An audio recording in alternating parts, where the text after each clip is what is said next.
Hello, and welcome. Welcome on into the Swear Word. I'm your host, Brandon Swear, and this is a podcast for the Chilihead community, by the Chilihead community, and regardless of your spice tolerance, this is the place for you. Man, we have an amazing show here tonight. We have two sauces on deck, an amazing guest locked and loaded, as well as a game ready to go for tonight. But let's go ahead and do this. Let's go ahead and start episode number 61.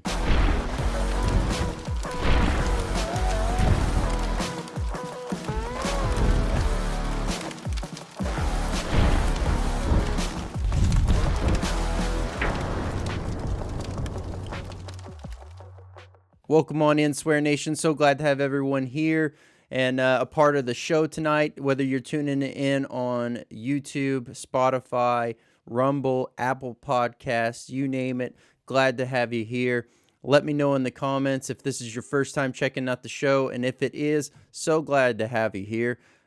We have an amazing episode here tonight. We have two sauces on deck for Hot or Not tonight. Those are both from Barbaro Mojo. And can't wait to jump into that, as well as we have Mario from Barbaro Mojo locked and loaded for the guests tonight. And we have brought in a very fun game for everyone to take part in. And it's going to be an absolute blast. But hey, while we're trying to grow out the podcast, continue to share with other like-minded individuals, either like the idea of the world of spice and what it brings, or maybe they're just a seasoned chili head looking for a new place to have some fun. Definitely send them on over to the Swear Word. But let's go ahead and jump on over to Hot or Not.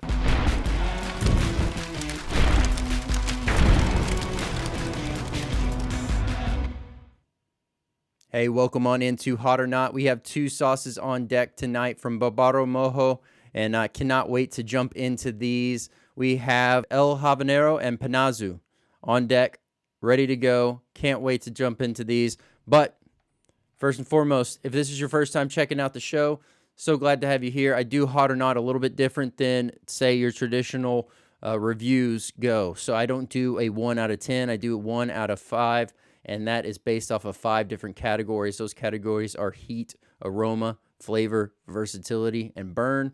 Also, I do not like to look at the ingredients that are in the sauce before trying the sauce. I like to let my taste buds do the adventure and exploration on what is being sampled. So, let's do this. Let's go ahead and start with El Habanero. All right. So, beautiful labeling. Love the overall presentation on this. It's very refined, it's very sophisticated, but at the same time enticing and making you want to just figure out what's going on and learning more. So this does have a perforation, so all those that are keeping track, get that over there, give it a good shake.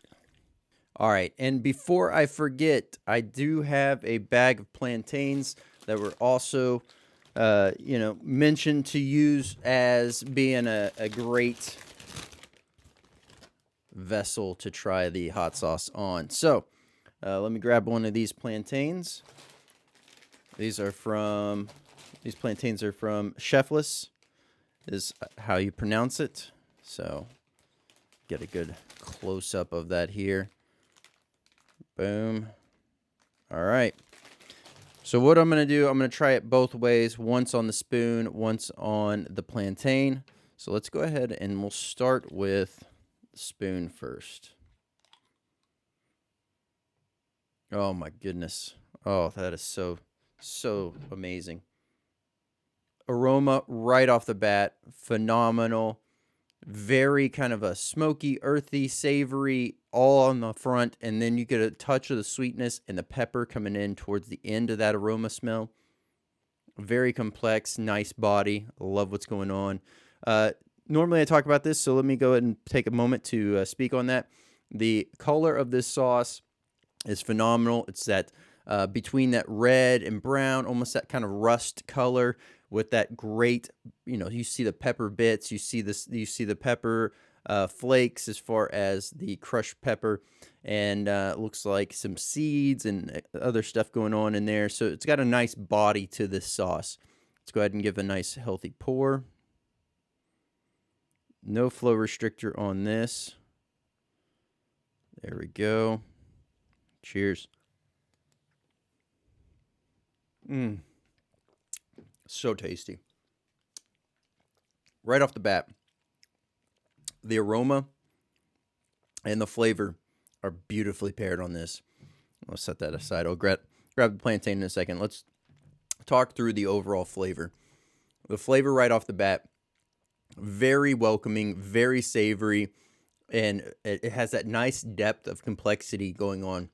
So you're getting this great, almost like an oniony, almost like an onion, a tomato. What I would expect with a beautiful marinade that has been just spiced up and executed perfectly. Man, that is flavorful to the absolute max. Amazing spices coming through here. Depths of flavor. I mean, it's hard to just pick up one thing, but let's go ahead and get some on this plantain here, and we will enjoy that. All right.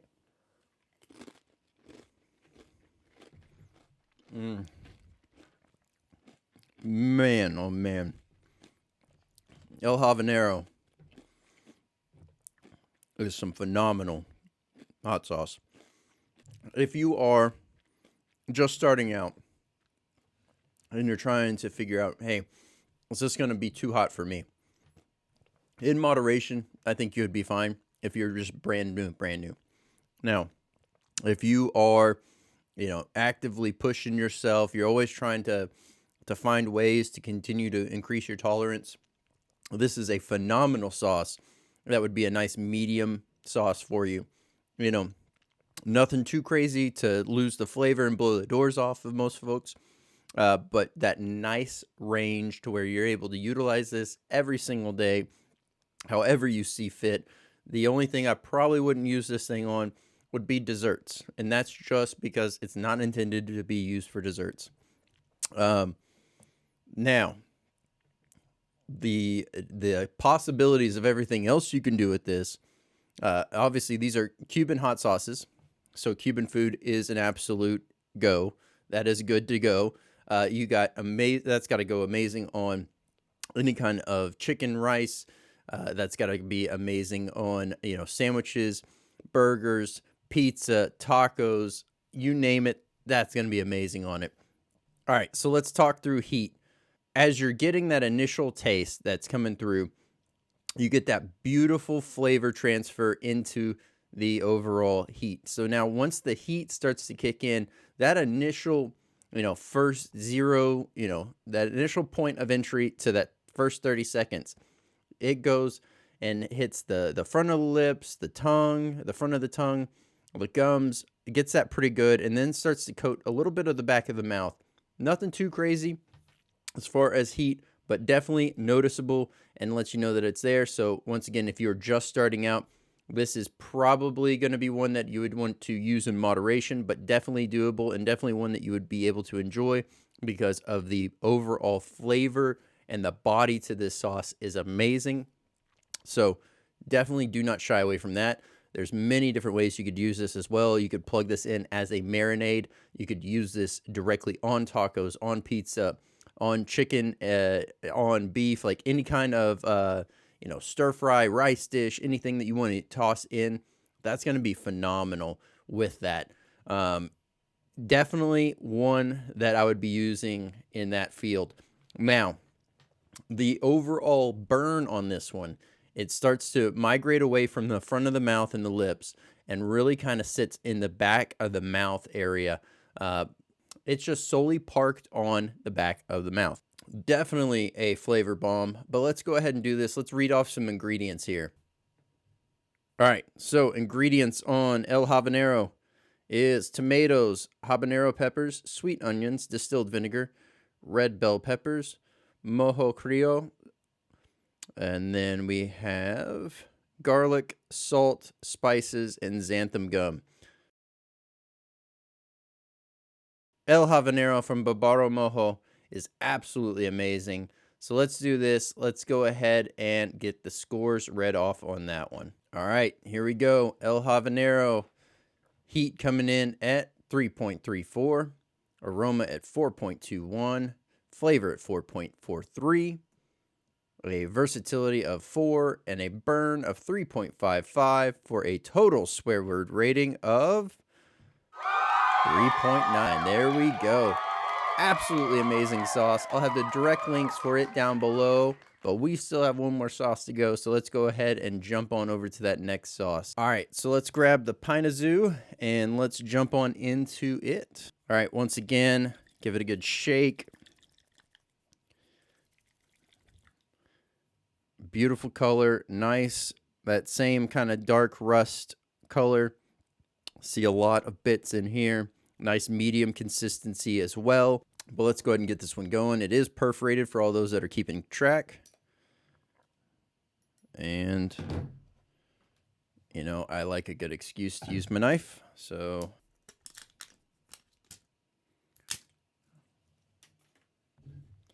all right. Here we go. Let's get a good pour going on. There we go. This one might be just a little bit thicker than El Habanero, but pretty close. A lot more hardiness and mass to this overall sauce. Loving what's going on here.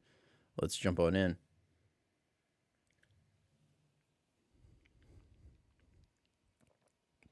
Oh my goodness. Oh my goodness. That is tasty.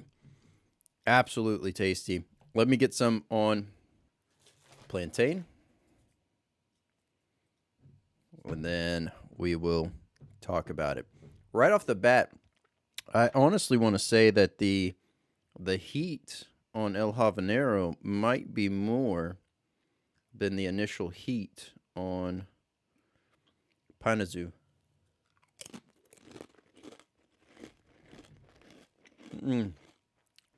Absolutely amazing taste on this sauce. The body as it comes in. Let's talk about the overall flavor as it starts to bring in.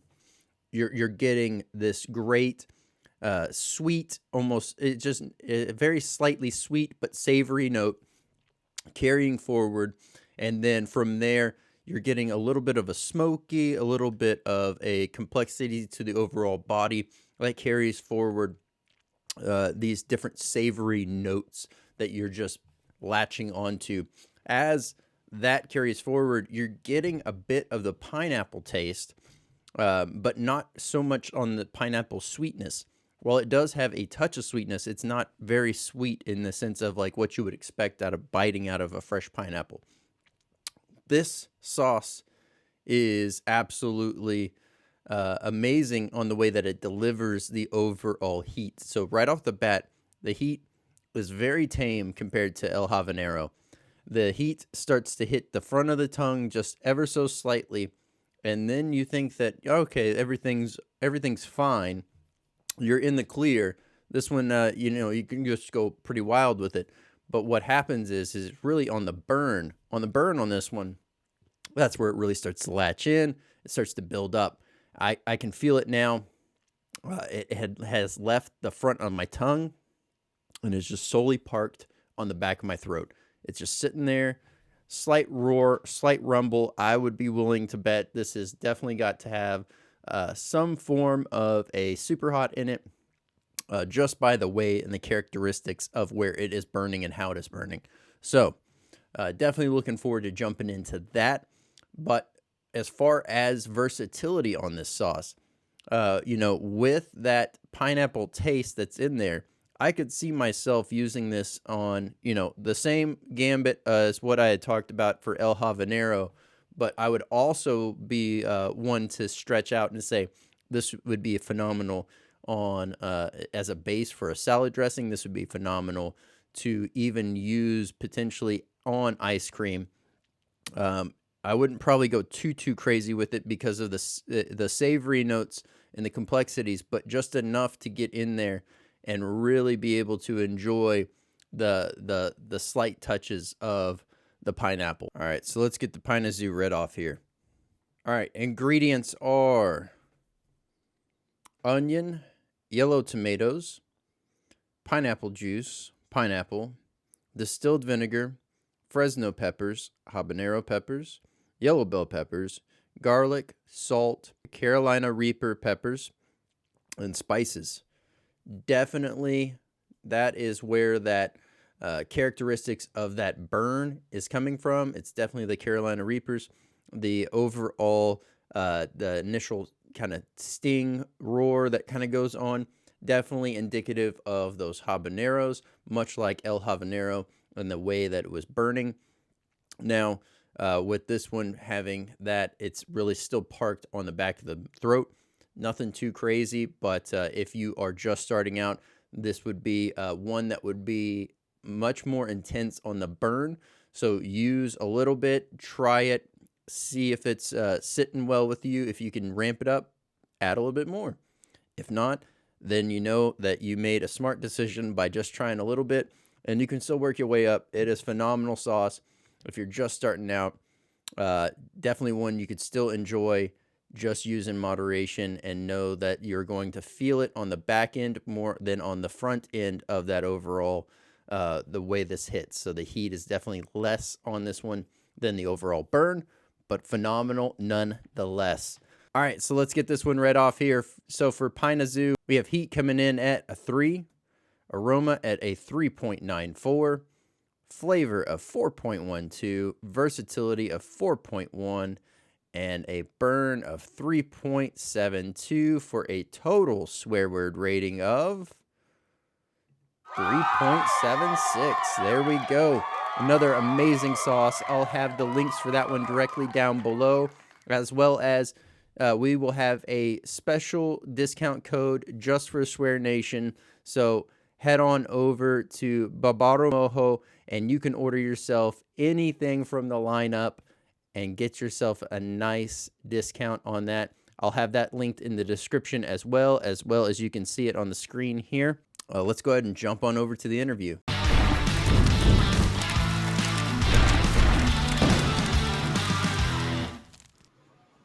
Hey Mario, how's it going? Going phenomenal. How are you? Doing great. Glad to have you here. Obviously, we had the amazing chance to meet in person at Zest Fest. You got to see all the crazy shenanigans that went on between the chicken wing thing, the race, and all that stuff with Yeah, Goot and I, and then obviously we got to catch up afterwards. So honored to have you here. thank you for having us. I'm honored to be here. So for all of those that are watching and they're listening, you know, the great thing about what you deliver is really bringing in not only an amazing culture that you're deriving and pushing through these sauces, but your just overall flavor profile in your sauces is just very unique, and I love what you're doing with it there. What was your entry into the world of spice, and what really motivated you to start creating hot sauces? So the funny thing is, I didn't eat hot sauce till about like 12 years ago. So my kids got me into hot sauce. So believe it or not, in the Hispanic culture, we eat a lot of spicy, but not spicy. So we like spice, like we like a lot of spices that are in our food, and some of it is spicy, I would say, but it's not hot sauce spicy. And so I do this huge pig roast every year, and my kids wanted us to make a spicy pork, and I said, well, I can't make a spicy pork because my parents won't eat a spicy pork. So my son and I just took the marinade I had left over, and we took some habanero peppers that I had in my backyard, and that's basically how we just made it that day. And so we just literally threw it together, and it was a hit. And then it took me like 6 to 8 weeks to sort of recreate it because I didn't write anything down. It was Christmas Eve, and you're just running around doing that. And then I started eating spicy stuff. We started having hot wings, and we started having there's this Cuban thing called croquetas, which is basically it's like a ham, like a ham sort of probably like a ham salad if you can think about it. That's basically breaded and fried, and you eat it, right? So that with hot sauce became like the vehicle to take hot sauce with, and that's what we started in my foray into hot sauce. And then I wanted to eat a hot sauce that was flavorful. It was heat but very flavorful, and I can use as a marinade. That's how it all started. And then we were doing that for like pig roast competitions and things like that. And then right before COVID, I made 100 bottles and gave them away as gifts for the following Christmas. Well, we had the same thing again. And then during COVID, people said, "Hey, that thing you gave me for Christmas is awesome. Can I have some more?" And then, "Can I have some more?" And then that's how the business started. But basically, my foray into hot sauce was the thing we created that day, and then a lot of the hot sauces of people I like, right? And so there's and then now that I've been in this world for almost 4 years now, we meet some great hot sauces. Like there's some hot sauces out there I love from other vendors, and we go to shows like Zest Fest. I was stationed next to Flacco, right? And we were just talking about that. His hot sauce, he has a mushroom hot sauce that I love, and so then you start collecting all these things you like and these flavor profiles. You think, oh, that's a good idea. Like Harmacy has some really flavor profiles I like too. So, and Stanky, there's guys out there that you think, wow, these are some nice things, and then those things don't fit in like what we're trying to do. So it's like you can't have your hot sauce every day, but every once in a while you throw something in. So those are the things I sort of get into and like. So this is your full time. This is what you're doing full time is hot sauce or no? No, no, it's not. It's not my full time job. It's my part time job. And then my son, which also runs a business with me, he's more. He helps a lot on too. So it's two of us, both of us part time equals full time. But that's how we do it. We divide the labor there. And so we're either creating new sauces. We do pretty big runs. And by big runs, we do like 2,000 bottles. I mean, so we do about 2,000 bottles, like almost like once a quarter of each sauce, and that keeps us going. But this year we've done bigger batches because we're getting bigger and better. I mean, we won some Golden Chili Awards at Zest Fest. Those are our first set of awards. We won first place on two of our sauces. One of our sauces won us 2 awards. So that started getting some recognition. Now for Fiery Food Fest, we won some of those awards too. So it's something we're really into the scene. Really, we were just doing things locally. And then we started getting to the scene, and it's taken off for us. So, I mean, I want it to be my full time job shortly. I would probably, my goal is in 5 years, this will be my full time job. That's what I want. But that's just something we've definitely been working on towards. And, we want to make sure that we do things that are on brand and that, I'm not here to rush anything, right? We have 2 new hot sauces that are in the pipeline. One we just did a seasonal one, and I'm probably going to have a seasonal one every year to make that happen. It's our hottest hot sauce because we also don't have a melt your face hot sauce, so our new one, which is called Matanza. But that's where we want to do those because when you're at those Zest Fest and you're at those things like you have the Zacks of the world, just give me the hottest one. I said, well, my hottest one is probably mild for you, right? But the habanero always does very well. Our habanero is again our flagship, and halabao is our 2 flagship hot sauces that we made.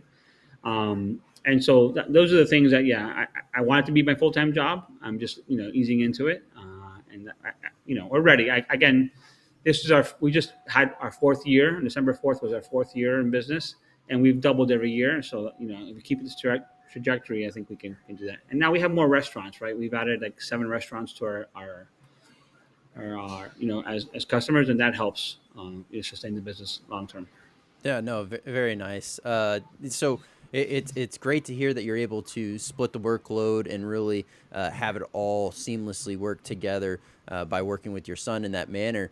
But yeah, I can definitely see and understand the reason to not want to just rush anything and really taking your time and building it right. And not only from a growth business standpoint, but also from the standpoint of what you release and what you get out there, because you have such a solid lineup right now that it would be a disservice to not only you but everyone else if you just like rushed and just threw something together, because you can very much feel and see your heart, love, and soul in what you're doing.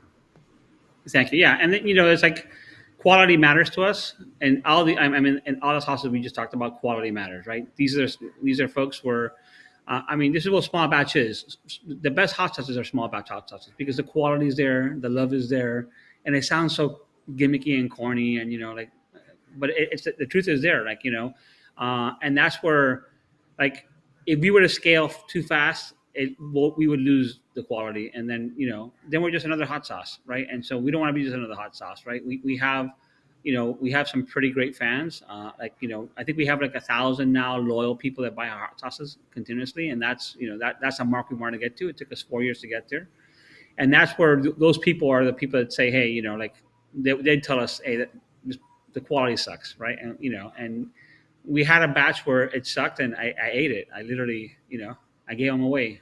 I donated them to some charities. I donated to some restaurants, and that's where I just said, hey, the quality is important for us.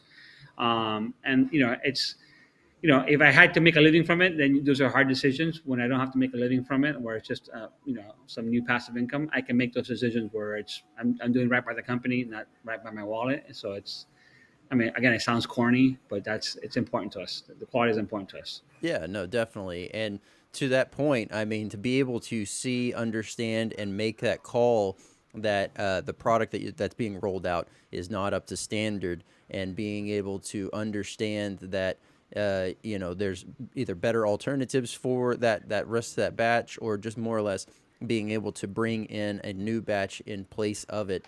It speaks volumes to your overall commitment to providing the best product possible, but also being able to see that and understand that, and not get bound up by the limitations, and really trying to push something out there just for the sake of not, I guess, for lack of a better word, for losing the overall money sunk into Yeah, the yeah. product. So um, no, that's great to hear.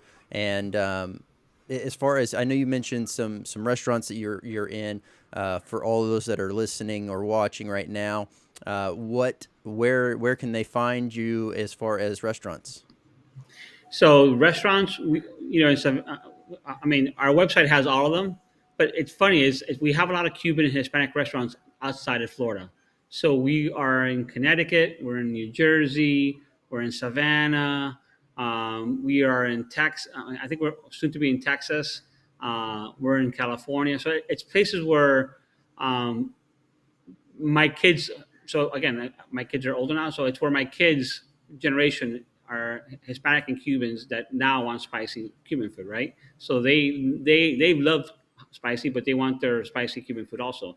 So it's that demographic that's really growing our product. And so yeah, I would say our some of our best ones are New Jersey and Savannah. It's Capacito on King Street, and I'm trying to think of the one in New Jersey right now. It escapes my mind, but yeah, it's on there. Those are our best customers, and they do a lot of things together, and we do a lot of collaborative things together with them also. So those are folks that have done help the product grow very much. And then again, they make yeah. If you go to I think it's under more All right. where to buy. Yeah, you'll see that. So it's the Blended Bristo, Cafecito. So the Blended Bristo, New Jersey, Cafecito, Chugs is in Miami, the Gibson's in Miami. And then there's 3 new restaurants we're adding this week up there, and you'll see those coming up. And so it's one of those things where those two restaurants, have been really really good for us, and really helped us in that process. And so it's pretty cool. It's pretty cool to have those, and those are people that have reached out and said, "Hey, can we send us a sample?" And we'll send anybody a sample, right? Like it's we're all about that process. And then in Miami, we're at a couple of stores also, and those are again for like folks like my kids' generation. They want their croquetas or they want their empanadas with hot sauces, right? So this is where this becomes the thing. And so now during the holidays, that's we'll do a lot of pop-ups, we'll do a lot of things with folks for food. And again, when you try this at Zest Fest, we give out those plantains, right? Yep. So we have the green plantains to taste, and that really drives the product, and drives what we're about home. Yeah, no, those plantains are super tasty. I know. So my kids, for all those that are watching and listening, my kids were there with me, and they were my daughters were just absolutely loving the plantains. So thank you so much for saving the day. Definitely, then to keep them contained, if you will, instead of going chaotic during such an event as S Fest. But okay, no, that's very cool. I was actually thinking about it while you were talking about the different restaurants, of the different local Cuban restaurants that are around here, and I'm just like, I actually don't think that any of them. I know one makes their own. They have like one sauce that they'll Yeah, make, and that's about it. But yeah, it is a missed opportunity from a exactly. lot of these Cuban restaurants around here. And then something we do a lot on the site now is we take all these Cuban recipes that have been that we think are awesome, and we basically show them how we kick them up with hot sauce. So like today, a big Cuban staple is oxtail. So today we just dropped a video and my mom's recipe of oxtail. We just took it and and remade it with spicy, right? And the Yep. way we do it is we add some spice, so it's not killer spice. It just has a spice in it, and then you can add more to taste, right? And that's why. But these are, a lot of Cuban recipes, a lot of recipes of things I love and eat. Like, my food is Cuban food. So people go, "Do you like Cuban food?"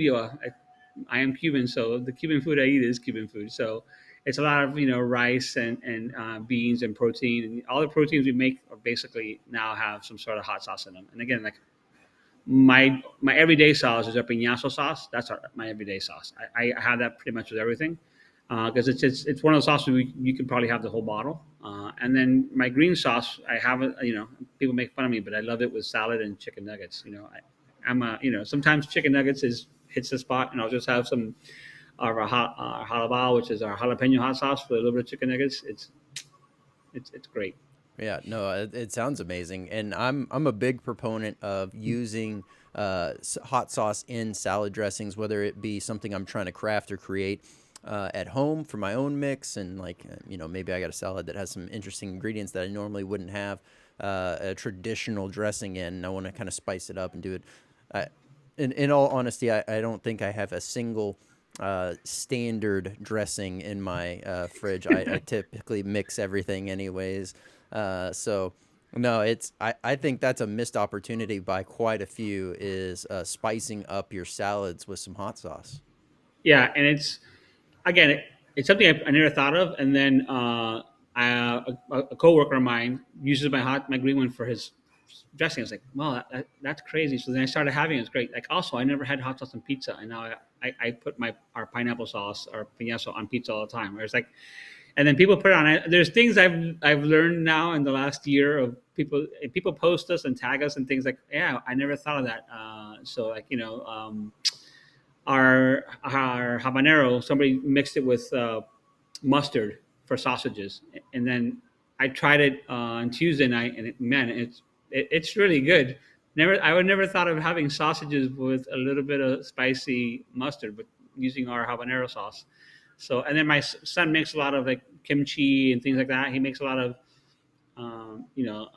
Asian food using our hot sauces also. So it's really good. And then if they're good, we put them on the on our site. Very nice. I'm a good cook, but my son Kevin, my co-founder of this business, he is a phenomenal cook. I can cook like four things phenomenally. He can cook everything phenomenally, right? So like when he makes something good and he tries something good, it's like that's we basically add to the site. We'll say we'll make it again, take some pictures, and we'll add it to the website. And in piñazo, which is my favorite sauce, is the only sauce not made by me. That one's his, right? And the next one coming Okay. out is one of his sauces too, because it's something I probably wouldn't have made. I thought I don't know if I like a sweet sauce, but it's because it has the pineapple juice and the pineapple chunks in it. It's not as sweet. It's more acidic, like our halabao. Mhm. So it's more you have more that it's more balanced, and that's like and so it's really good. Okay. Okay. I like it. Now, I've had oxtail in like Jamaican dishes. How does that compare to Cuban dishes? Like, obviously, the spices are a little bit different, but like, how does that compare? It's pretty close, except for the spiciness. And then, except in the Cuban culture, you have it over a bed of rice, and then you take the sauce that you're the sauce for the oxtail, and you pour it all over your rice. And I just again, we just the video out today, so whenever this comes out, you'll see there's a video on our website for it and the full recipe. Like it's my mom's like secret recipe is now on the internet for everybody to have. I literally we took it from there, and then one of my best friend's wife, she makes it phenomenal. So he said, "Here, let's try these recipes." And her recipe actually had some small tweaks, and we tweaked it wherever she had better tweaks. We tweaked it on it, and and again, and then like a lot of people just post recipes. We post them, we try them, and if they're good, they make it to the website. If they don't, it becomes I might take pictures of something else to put it on the website or part of us eating, but it doesn't become part of it if we haven't made it and tasted it ourselves. And so, and again, I honestly hadn't made oxtail myself. Like that's something my mom would make. Mhm. And so now I've made it. I mean, and so it's really good. Oh yeah. But the difference is it's pretty much the same thing. It has a lot of the same sort of things.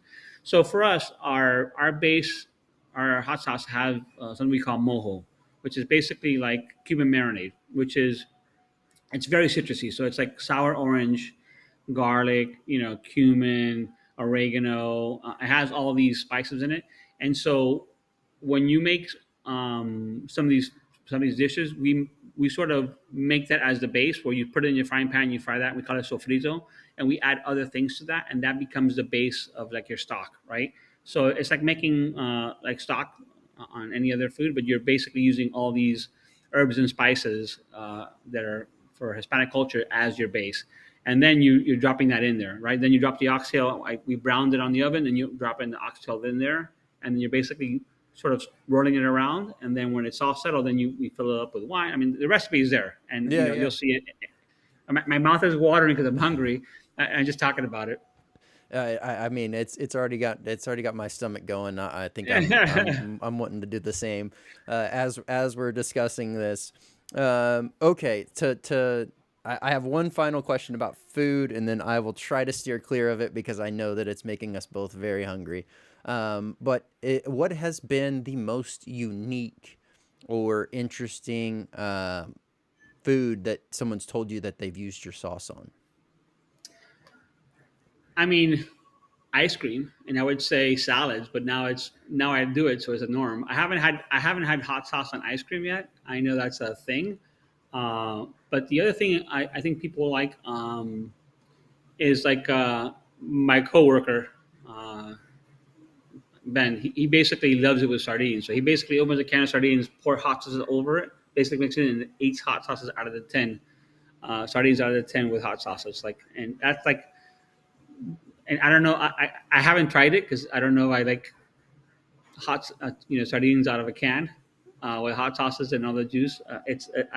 But he loves it. I mean, it's a thing where it's. We posted some videos of this on Instagram. He sends me pictures to remind me that I should try some. So it's on my to do list. I might try during the holidays here. I like sardines. I just don't know if I want to mix hot sauce with like sardine juice. Yeah, yeah. That to me, yeah, that would definitely be a very interesting one. I've seen and heard of that or similar, like canned fish or canned meat, and people using hot sauce with it. But yeah, fish for me, I like shelled fish, but I'm not a fish type of fan by any stretch on that. So that's definitely one that I'll nod from the corner and be like, yep, that probably is good. But okay, all right. Well, you have such amazing labeling going on here. Very elegant, very refined, nice, eye grabbing.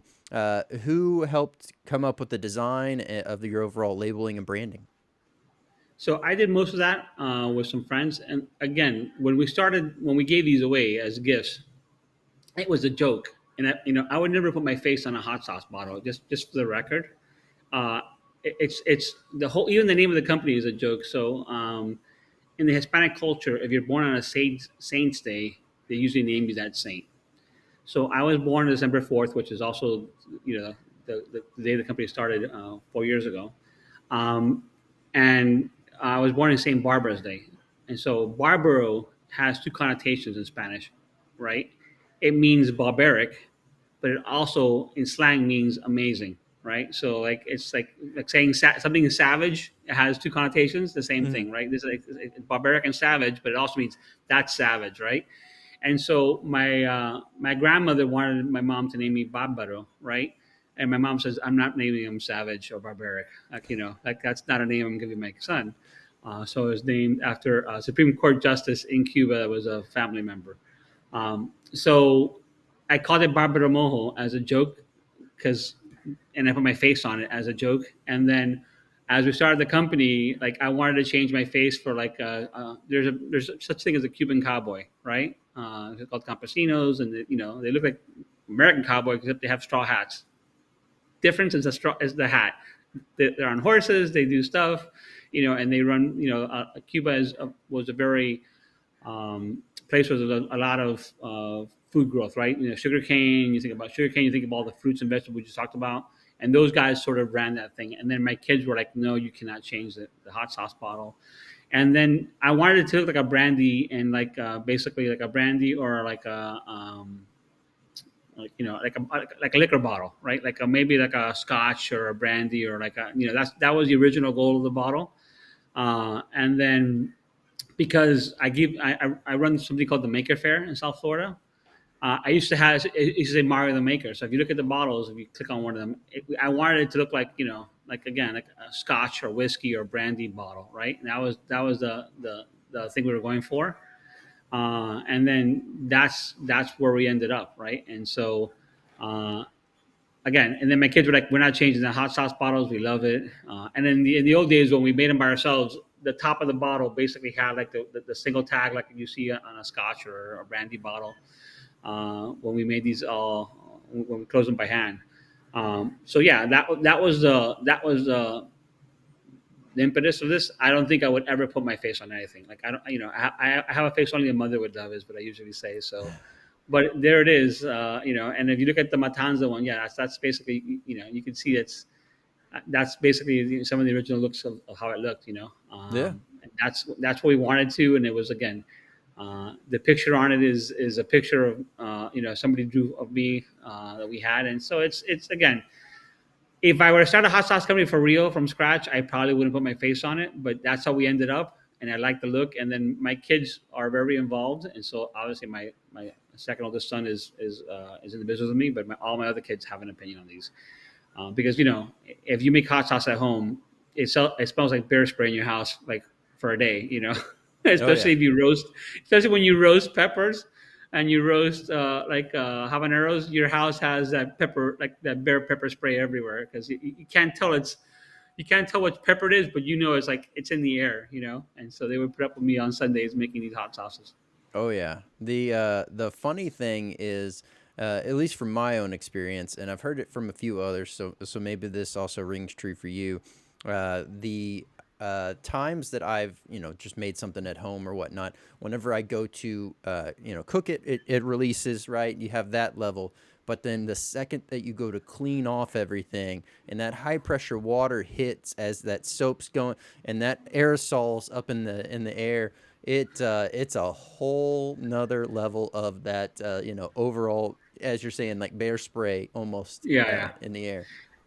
And that's like the fillers. I don't know if you guys, if we have the bottle fillers. When you go clean that bottle filler, or when you stick your head down and see what's left, that it basically, And I don't wear gloves, and it kills you. I don't wear gloves. It's funny because a week later, I'll put my finger in my mouth or something, and I can still taste the the capsaicin on my fingers. Where it's like from when you go basically peel and cut like 1,000 peppers, don't touch your eyes, but a week later you can still almost taste it in your fingertips. You can still Yep. taste the oils from these hot dogs, and again, I don't want to ever get away from that, right? And so we use a co-packer today, but we're very involved in the process, right? And this is where if I wanted to go bigger, I'd have to go somewhere else. But we don't want to go bigger. If I have to do more runs, I'll do more runs because it's the quality is there, and we use a small co-packer that lets us be really involved on every process, right?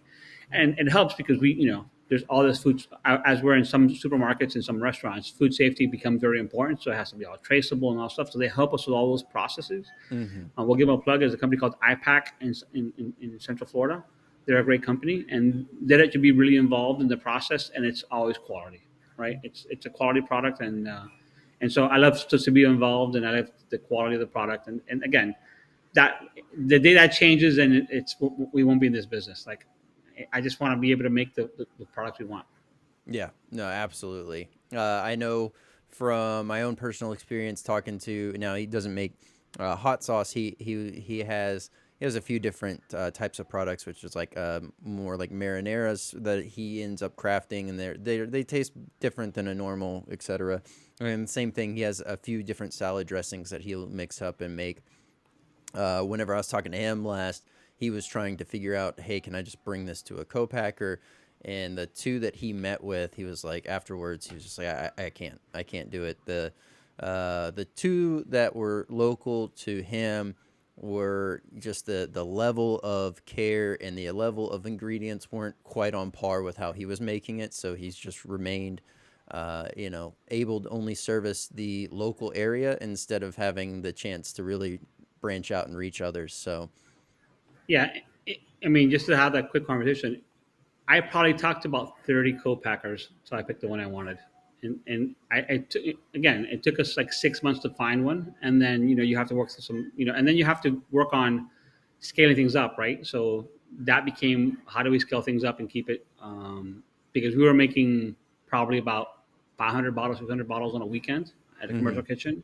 How do you make 3,000 on a batch? That became a thing that we, and again, we dialed it in. We took time with that co-packer. We dialed it in, and that's where I wanted somebody to help me through that process. And there's some folks like, yeah, no, we're too busy for that. Like, we make everybody else. We make all the ones that that you see on the shelf for other people. I was like, yeah, I don't want that. And so, yeah, we were very, very picky on that. And again, it's we've never been steered wrong by them. So I'm very happy with that process. Let's go ahead and we'll flip on over to the game. All right, so here we go. We have keep 5, cut 5 on deck. Very special iteration of it. So here we go. I'm very sure you're aware of the game, but for all those that are listening and watching, this is a game of 10 items. I'll list all those off real quick here. And then what we'll do is we'll go in an alternating order. So you can pick either one to keep first or cut first. And then we'll just go back and forth until the game is done. There's only one thing on here that I have already forgot the name of the dish, but I'm sure you should be able to help Yeah, get me going. So first up, we have Cuban coffee. Very, keep, very well known for Cuban coffee. So, and then we have keep. then we have plantains. All right, we'll go. All right, we're starting with the keep then. All right, so then we have plantains. We have Keep. habaneros. We have your hot sauce pack. We have some Oh my barbecue. God. The beach. This one in particular, I just looked up a Cuban beach. I don't know which one it is, but it is. And then, of course, the infamous Cuban sandwich that majority of people, whether they know a Cuban dish or not, knows the Cuban sandwich. And then we have Florida on the map here. And then we have some Cuban cigars. And then this is the final one that I actually do not know That looks like the. ropa vieja. It's It's shredded beef. Yep, It's called ropa. It's called yeah. The direct translation is old clothes. yep. So That basically, that is the one. Then it was I saw it was a beef stew. It looked phenomenal on the picture. It said it was one of the top rated Cuban yes. dishes to try. And so I was like, man, noted. It's on my list of things to check out next time. Uh, and so definitely looking forward to it. Okay. All right, so let's go ahead and cut one since you've already kept Cuban coffee. I'm gonna cut the cigars. Cut I the used to love cigars. cigars, but I stopped smoking them about 15 years ago. So we can do Okay. that. We can get that one. The I definitely that makes sense. Keep is a Cuban sandwich. Keep the Cuban sandwich. All right. Now, I That's have seen these executed in many different fashions, shapes, and forms. Do you have a set of way that the pork should be in order for it to actually ring as a true Cuban sandwich? So what you want is basically it's pork and ham, which Mm-hmm. is two types of right. So what you want is you want the pork to be uh, the loin or the you want it to be like sort of like the dark part of the pork, right? So you don't want it to be so you want shoulder or you want loin, and then you want your ham to be nice and crispy, and then I would say that's one of my favorite things to put our green halibut sauce on, and basically a little bit of mustard. Mm-mm. So yes, the thing is to have the right pieces of pork because the ham is easy to get. Like ham is ham, but the right pieces of pork make the difference. Okay. Yeah, no, that makes sense. I've seen it and I've had it both with shredded pork on top, and I've also seen it with basically like fried and lightly breaded pork cutlets on there. Yes, yeah, yeah. So, The way we have it, if you in Miami, the way you would have a Cuban sandwich is basically it'd be like a two pieces of dark meat, ham, cheese, pickles, mustard, and halal sauce all over it, or Cuban hot sauce over it. mm, that sounds You making amazing. my, we're having this thing at lunch, so it's making my mouth water. There we go. I like it. What are we cutting next? I think we're gonna cut. We'll cut my hot sauces. Okay, all right. Very interesting Yeah, play. I thought for sure those would have made the cut. It's it's always interesting to see the times that the hot sauce just runs away with the whole show. So, it's it's you know I don't want to sound like like I'll pick my hot sauce over other things. Like those plantains look really good. So we gotta cut five. So I think we'll keep the plantains. okay. Um, then we'll cut the beaches. All right. That's basically close to where I was born. That beach is called Varadero, which is close to Matanza, where I was born. My wife loves the beach. I go to the beach a lot, but I go to the beach a lot because my wife loves the beach. And so I love looking at the ocean. I don't like going to the ocean, but I end up going to the ocean because my wife loves the ocean. She loves the ocean. I'm gonna keep Florida, All right.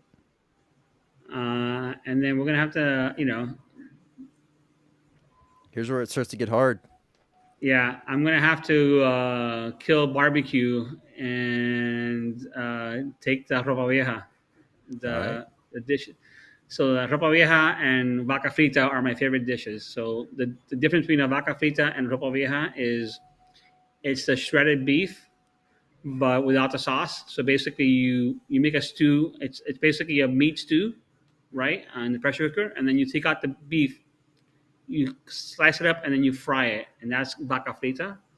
Or you take the beef you just made and then add it to your sauce, and then you pressure cook it again, and basically it falls apart. So it looks like that's what I call old clothes because it's all like shredded beef naturally. Hmm. So that's, and again, the peppers and my hot sauce got the cuts, but I'm hungry, so I think all the food I love got the check marks. There we go. I like it.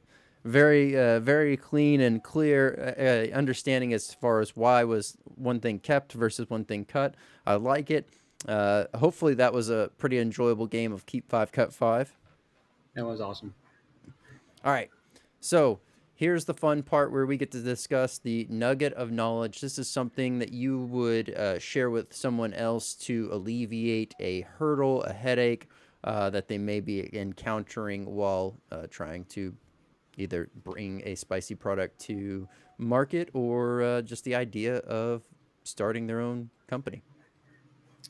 Yeah, I think one of the most important things when we started the company is doing farmers market, right, and getting people's feedback and really having people taste your product, right? Because um, when you're home and you're with friends, when we first started this, it was just something I gave my friends, right, and something we did at work. I bring a batch in, we'd all taste it. But sometimes when you start getting people's real opinion, like, oh, that's not hot enough. Oh, that sucks. So and again, it's funny because um, we probably wouldn't have made piñazo because people hate. Oh, I hate sweet hot sauces. I hate sweet hot sauces. And in my mind, it says we're not going to make a sweet hot sauce. And then when my son was like, no, we're going to make this hot sauce, and he was really wanted to make it. And it's one of our best selling hot sauces. And it's one of those things where then you take it to the market and people are like, oh, that's the best thing ever. But like, you can't do what people tell you. You just got to go out there and like show people what they want to taste. Again, we just talked about Flacco and Stanky and Harmacy, but like I would never think about making a mushroom hot sauce. And I love Flacco's mushroom hot sauce. I'm giving a plug in my podcast today, but that's like one of the hot sauces where I would never think to make a mushroom hot sauce. It's not, and I love mushrooms, and it's one of those things where yeah, that's the thing. Just like we make Cuban hot sauce with mojo, right? It's something I wouldn't have thought of, but my son wanted spicy pork, and that's what I had. I had a whole bunch of marinade left over, so we'll use that as the base. And so those are the things where be dare to be different and dare to go sit out, even if you don't have a product, just go to a farmer's market. I just did the Atlanta hot sauce show, and I think the guy that won last year basically brought his own hot sauce and was at the hot sauce table and basically let people try it and got feedback, right? And so there are things you can go do that basically, if that's what you want to do, go try it and go show up somewhere and get people's honest feedback. And you'll see, like, they don't know what they want till they taste it. Like, people don't know what they want till they see it. And so those are things where we say, nobody's going to want a Cuban hot sauce outside of Miami. And, we're doing almost as well outside of Miami that we are in Miami. And the goal there was just to get people to try it and say, hey, like, we went to all these events to say, if you taste it, you can say you don't like it. And again, I tell people we have like an 85% closing rate. If you come up to our table and you taste it, I mean, 8 out of 10 times you're walking away with at least one of the bottles, right? And so, because it's different, it's we think it's very flavorful. We think it has a great spice profile to it. And again, it's not heat for heat. It's something to make your food taste better, even if it's bland food, right? Even if you're just making tacos, there's something you can add and not have to worry about any of the other spices. All the spices are in the bottle, right? It's like instant thing. Absolutely. Very well said, and definitely delivers throughout your sauce to be able to see all that flavor, all that pop, just come through, and it just brings the dish alive. So kudos there. The next thing is going to be putting someone on the hot seat. So this is your chance to nominate someone who you think would be best to be a guest on the show. I think Homero for Harmacy hot sauce. Homero's hot sauce is really great, and it's sort of the same vein as our Cuban hot sauce. I mean, it isn't Cuban hot sauce, but his stuff is chunky like ours. It's really, really well made. It's made with a lot of passion, and it's again small batch, and it's good stuff. We were at the Nashville hot sauce show, and like, he just brought a new sauce that was there, and it's really good. It's another one of these hot sauces that I'm plugging, because it's a weird community. We compete for customers, but we don't compete against each other, right? So that's a thing where it's a pretty cool culture to be in, and it's and everybody trades bottles. All of us trade bottles, and then and so it's a thing you try. And I loved his hot sauce. He's out of Tennessee now. He's a South Florida person, but he's out of Tennessee. His hot sauce is really good. I don't know if you had it, Brandon, but it's funny because it comes in like a 12-ounce jar, so it's also a different format of how you get the hot sauce. So it's cool. It's different, and I like it. And I like different stuff, and so yeah, I would say Homero is he should be on your show. All right, there you go. Homero, I'll be reaching out. We'll be setting up a time to have you on the show. And yes, definitely, Mario, his sauce is amazing. And that uniqueness of the jar instead of the bottle, also with the flavors that he has going on, I definitely see what you're saying there. It would lend itself beautifully to incorporating in your cook and after your cook as well. So, okay. Is there anything else that you want others to know? No, I mean, yeah, go to barbaro.com and try our Cuban hot sauces. It's different. You'll love them. And, again, Brandon, thank you for having us on the show. We've seen each other at a couple of shows. I was able to meet you in person finally at Zest Fest. We'll probably be out at Zest Fest again this year, so hopefully you can come out.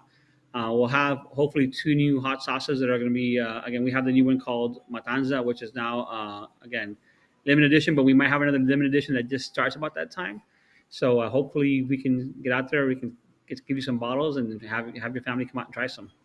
Definitely sounds great to me. And thank you so much for being here. Look forward to the future and everything that you have going on. Also look forward to having you back on because, we got carried away with a lot of conversation, but there's still so much more that we can get uncovered. And hey, it's a great excuse to have an episode number 2 with Mario. So here we go.